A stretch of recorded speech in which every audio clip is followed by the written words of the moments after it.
The Confessions of St. Augustine, a novel by James F. Mueller. A 21st century Don Quixote for the quixotic of heart. A picaresque as well as picturesque novel in the tradition of Catcher in the Rye, Portnoy's Complaint, and Catch-22, but with one more catch.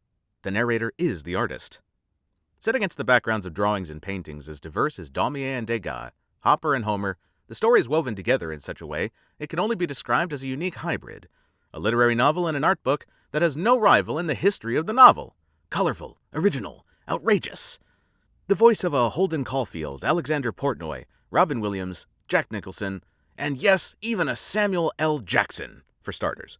But the yin and yang of modern man in all of his bipolar glory, wavering between Augustine and Auschwitz, Sartre and certainty, heaven or hell, but desperately searching for meaning with little more than his words and his art as a means to express it.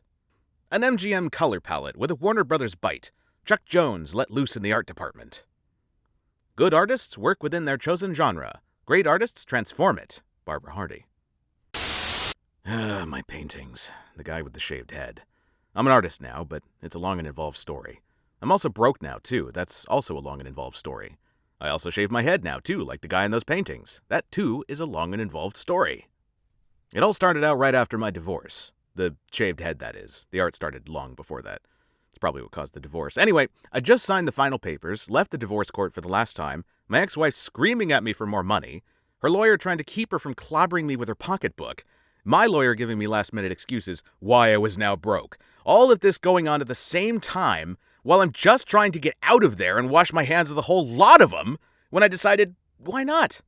What better response at this stage of my life? Because I figured since I got all the bills, and the lawyers got all the money, and she got everything else, and I'll be chained to this easel for the rest of my life just to pay for all this crap. The lawyers, the alimony, the child support, the house, the car, the van, the property, the appliances, the furniture, you name it, she'll get it. So why not throw in the long curly locks to make it complete? So anyway, getting back to the paintings here and what they have to do with all this, because after leaving the barber shop on the long walk back to my apartment, I kept looking at my reflection in the windows, feeling I got some kind of start on this freedom thing. When the whole idea hit me for this last series, why not paint some guy with a shaved head in different scenes? Scenes that ultimately lead to some statement on the merits of the simple life. Yeah, some Buddhist monk kung fu-like approach to it all, advocating the merits of owning as little as possible.